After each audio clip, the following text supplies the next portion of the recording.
नमस्कार, आप सभी का स्वागत है यूथ अध्ययन के चैनल पे। देखिए, एक बार फिर से मैं आप सभी के बीच एचपीडीजीडी कमीशन 2025 के लिए जीके का पार्ट 8 लेके आ चुका हूँ। पार्ट 8 का जो पहला क्वेश्चन है कि एक बार स्पीकर हमेशा एक स्पीकर, इस परंपरा का पालन डैश में होता है। अगर बात की जाए एक बार स्पीकर और हमेशा एक स्पीकर की, इस परंपरा का जो पालन है वो यूके में होता है। देखिए, अगर यहाँ से बात की जाए भारत के स्पीकर की, अगर मैं इंडिया के स्पीकर की बात करता हूँ तो मोस्ट इंपॉर्टेंट बन जाता है, क्योंकि एग्जामिनर यहाँ से बहुत सारे क्वेश्चन पूछ लेता है। क्वेश्चन पूछा जाता है कि भारत के पहले लोकसभा स्पीकर कौन है। तो भारत के जो पहले लोकसभा स्पीकर है इनका नाम है गणेश वासुदेव मावलंकर, जिनको शॉर्ट फॉर्म में जीबी मावलंकर भी कहा जाता है।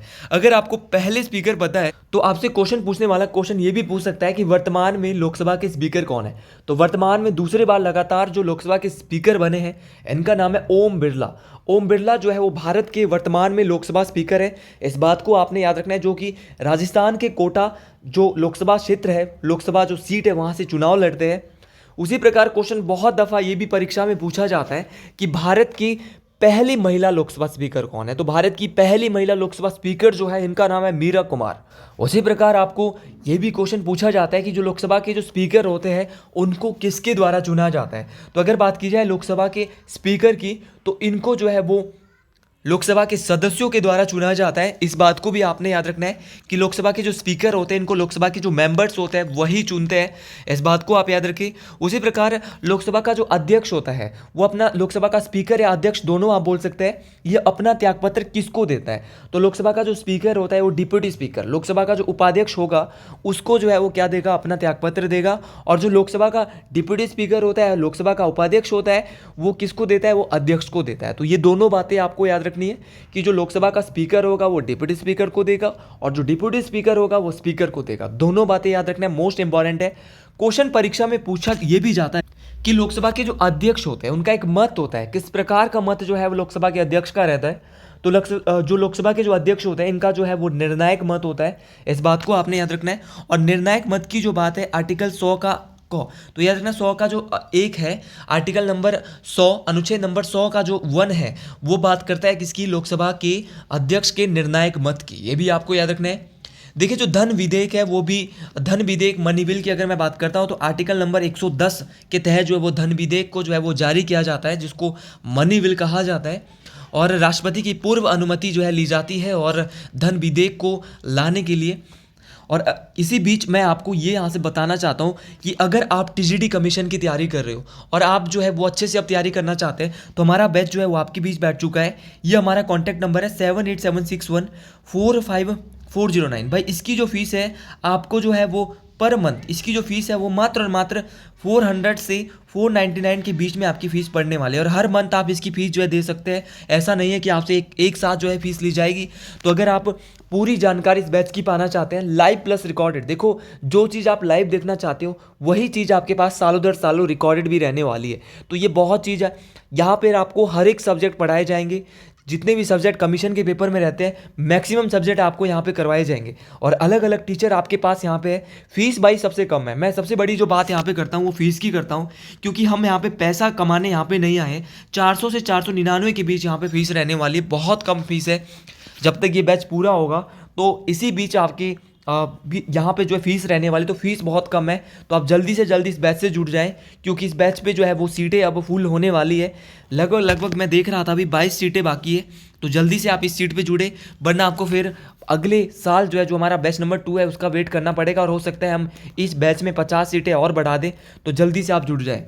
अगर मैं बात करता हूं, देखिए ब्रिटिश संविधान की, यूके की बात हो रही है। यूके से हमारे देश के संविधान ने एकल नागरिकता भी ली है, सिंगल सिटीजनशिप। अगर मैं बात करता हूं सिंगल सिटीजनशिप की, तो सिंगल सिटीजनशिप जो जिसको हम एकल नागरिकता कहते हैं वो कहाँ से ली गई है, वो ब्रिटिश जो कॉन्स्टिट्यूशन है वहाँ से ली गई है। उसी प्रकार अगर संसदीय प्रणाली की बात करें तो संसदीय प्रणाली जो है, जो हमारी लेजिस्लेटिव जो है वो भी कहाँ से ली गई है, वो भी यूके के संविधान से ही ली गई है। जी हाँ, अगले क्वेश्चन की बात करते हैं। अगला क्वेश्चन भी मोस्ट इंपॉर्टेंट है कि भारतीय संविधान की कौन सी सूची पढ़नन तथा जुआ दर्ज है। देखिए, भारतीय संविधान की कौन सी अनुसूची में जो है वो पढ़नन तथा जुआ दर्ज है। देखिए, बैटिंग एंड गैम्बलिंग।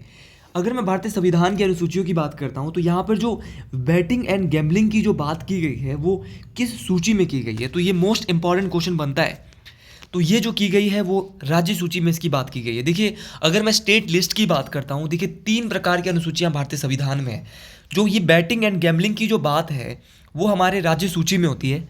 यहाँ पर जो है वो 3 तरह की लिस्ट है, स्टेट लिस्ट है, यूनियन लिस्ट है और कंकरेंट लिस्ट है। ये तीनों बातें आपको याद रखनी है। स्टेट लिस्ट वही जिसको राज्य सूची कहेंगे, और एक है यूनियन लिस्ट जिसको संघ सूची कहेंगे, और तीसरी है समवर्ती सूची जिसको कंकरेंट लिस्ट कहा जाता है।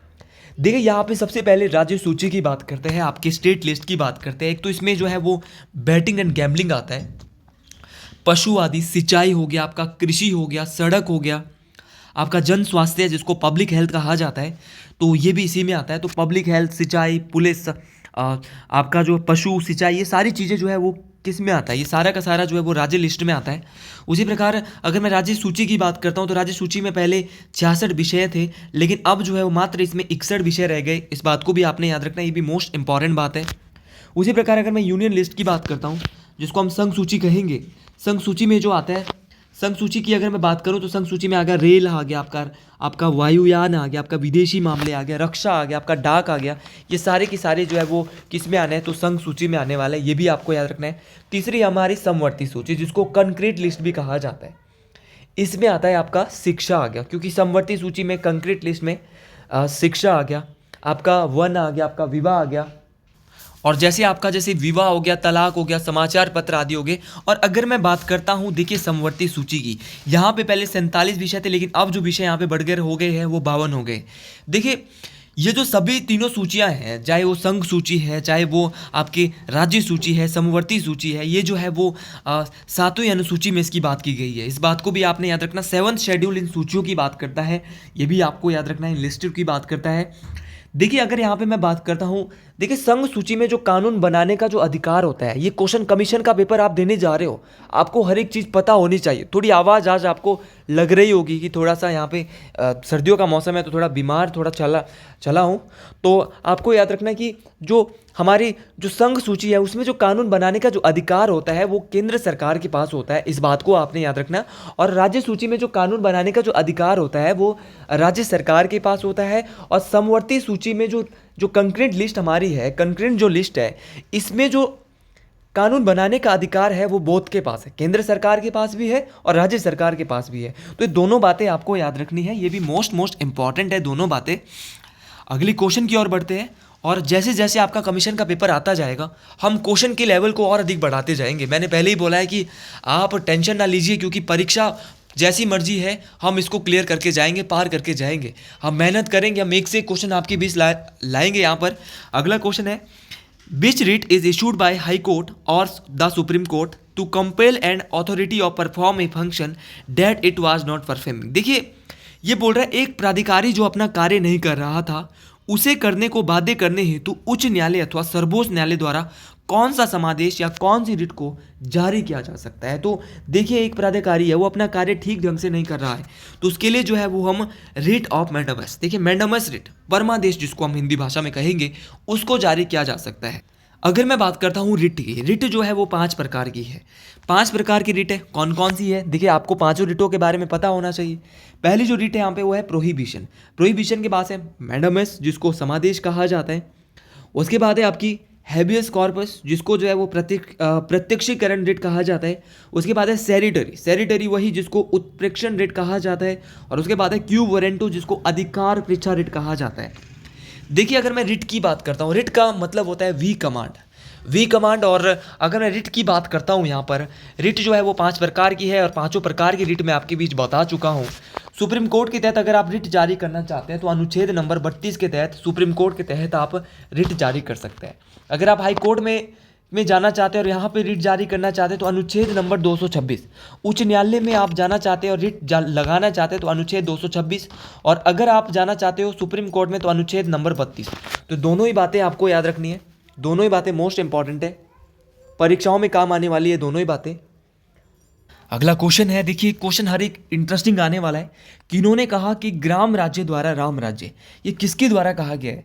अब भारतीय संविधान का जो अनुच्छेद नंबर 40 है वो वहाँ पे जो है वो फॉर्मेशन ऑफ विलेज पंचायत की बात की गई है। आपको याद रखना है भारतीय संविधान का अनुच्छेद नंबर 40 ग्राम पंचायतों के गठन की बात करता है। इस बात को आपने याद रखना है, फॉर्मेशन ऑफ विलेज पंचायत की बात करता है।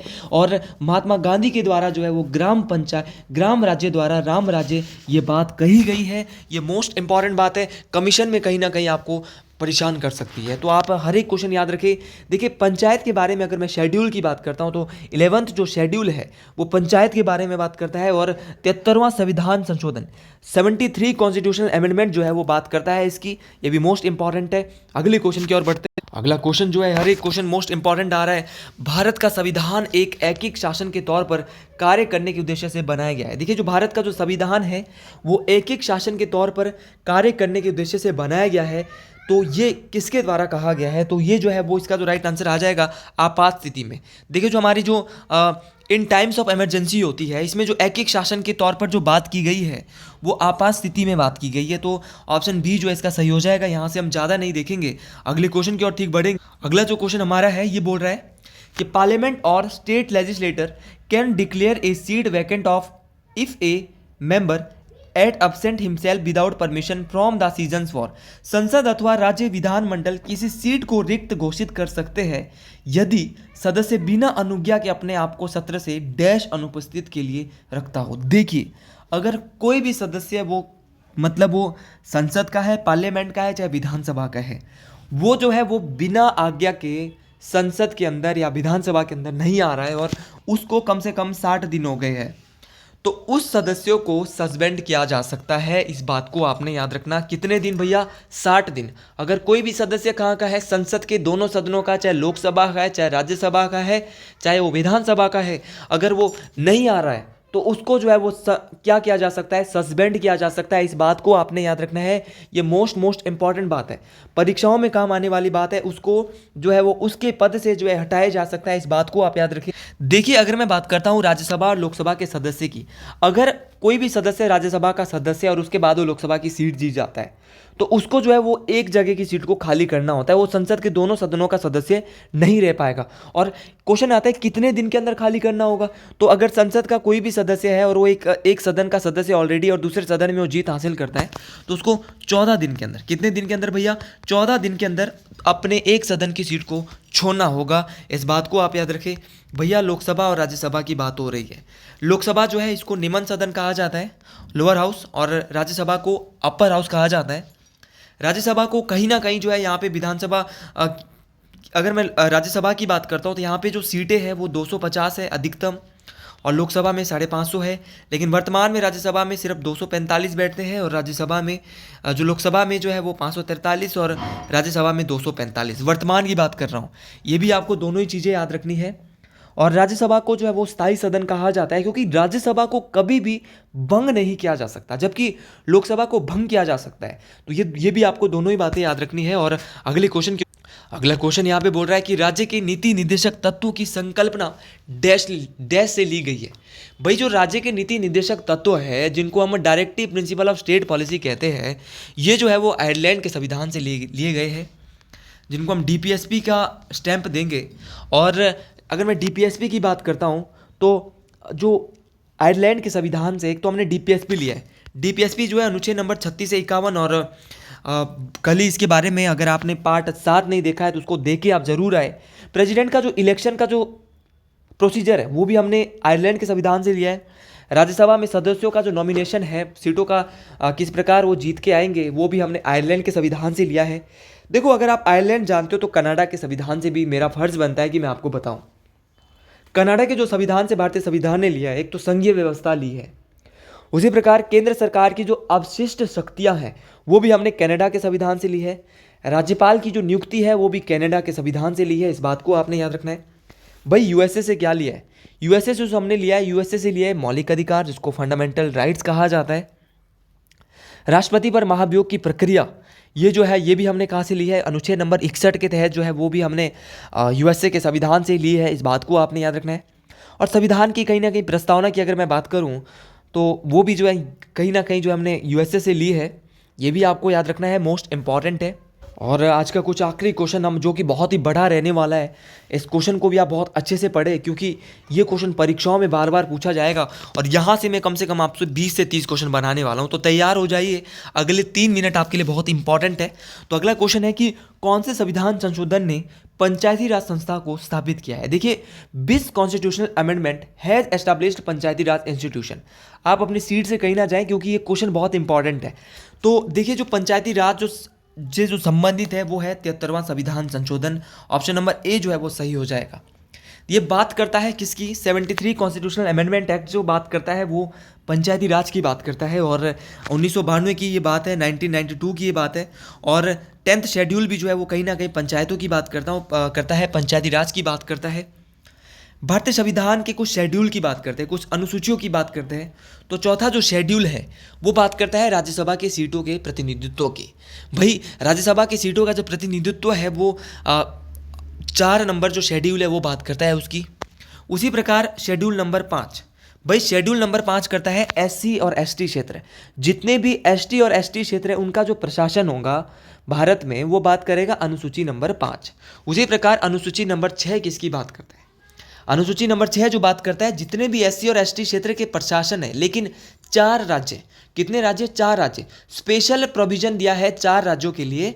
देखो, SC ST क्षेत्रों के प्रशासन के लिए दिया है शेड्यूल नंबर 5 के तहत, लेकिन शेड्यूल 6 भी यही बात करता है, लेकिन विशेष राज्य, 4 विशेष राज्य होंगे, असम, मेघालय, त्रिपुरा और मिजोरम। असम, मेघालय, त्रिपुरा और मिजोरम जो 4 राज्य होंगे, इनमें जो क्षेत्रों का जो प्रशासन होगा उनके लिए स्पेशल तरीके से जो है क्या दिया जाएगा, यहाँ पे छूट दी जाएगी। इस बात को आपने याद रखना है। उसी प्रकार भारतीय संविधान की 8वीं अनुसूची, बहुत ध्यान से सुननी है, ये 1.5 से 2 नंबर की बात बता रहा हूँ। देखो, यहाँ से एक नंबर मुझे लगता है आएगा। भारतीय संविधान की जो 8वीं अनुसूची है वो बात करती है लैंग्वेजेस की, भाषाओं का उल्लेख यहाँ पे किया जा रहा है। पहले जो भाषाएं होती थी वो जो है वो 14 भाषाएं होती, लेकिन 14 के साथ 8 और भाषाएं जोड़ी गई और वर्तमान में जो भाषाएं हो गई है भारतीय संविधान में वो 22 भाषाएं भैया हो गई है। सबसे पहले 14 भाषाओं के बाद जो भाषा जुड़ती है, सबसे पहले 15वीं भाषा भारतीय संविधान में जुड़ती है। और पूछा गया है 15वीं भाषा को कब जोड़ा गया है, तो 15वीं भाषा जो थी वो थी सिंधी, और सिंधी को जो है वो 21वें संविधान संशोधन के तहत 1967 में जोड़ा गया है। तो याद रखना, 21वां कॉन्स्टिट्यूशनल अमेंडमेंट था, कब हुआ था, 1967 में हुआ था, और इसके तहत भारतीय संविधान में 15वीं भाषा जोड़ी गई सिंधी। इसके बाद आपको याद रखना है, इसके बाद 3 और भाषाएं जोड़ी जाती है भारतीय संविधान में, और ये है, इसके लिए ट्रिक मैं आपको दे रहा हूँ, नमक। नमक से बोलेंगे, नौ से नेपाली, मौ से मणिपुरी और कौ से कोंकणी। तो नेपाली, मणिपुरी और कोंकणी ये जोड़ी गई है 71वां संविधान संशोधन 1992 और 93। तो याद रखना, 1992 में जो 71वां संविधान संशोधन हुआ था, इसके तहत नमक भाषाएं जोड़ी गई थी, नेपाली, मणिपुरी और कोंकणी, 3 भाषाएं भैया याद रखेंगे। और इसके बाद अगर मैं बात करता हूँ अगली जो हमारी जो अगली भाषाएं जोड़ी गई थी, उसके लिए आपको एक ट्रिक याद रखना है। इस ट्रिक का नाम है इस ट्रिक का नाम जो है वो है बॉम्ब्स। क्या ट्रिक है, बॉम्ब्स। बॉम्ब से होगा बोडो, बॉम्ब्स नहीं होगा, सॉरी, बीडीएमएस आपने याद रखना है, जिसे होगा बोडो, डोगरी, मैथिली और संताली।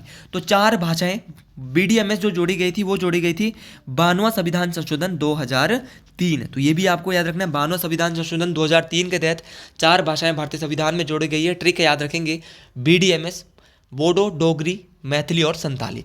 उसके बाद ये जो जोड़ी गई थी, 4 भाषाएं जोड़ी गई थी, और इसके बाद भारतीय संविधान में 22 भाषाएं हो गई थी। तो आज के लिए इतना ही हमारी वीडियो रहेगी। हम जो है वो कोशिश करते हैं कि हर एक दिन रिवीजन हमारा सीरीज चल रहा है, 18 से 20 मिनट की हमारी वीडियो आती है। तो अगर आपको ये वीडियो पसंद आई है तो इस वीडियो को लाइक, शेयर और सब्सक्राइब जरूर करें, और जरूर लिखें कमेंट बॉक्स में हर हर महादेव, जय शिव शंकर महादेव। तो आज के लिए इतना ही, मिलते हैं अगली वीडियो में। हर हर महादेव, जय माँ मंज्ञानी, जय शिरगुल महाराज, जय ठारी माता, हर हर महादेव, जय शंभू, हर हर महादेव शंभू।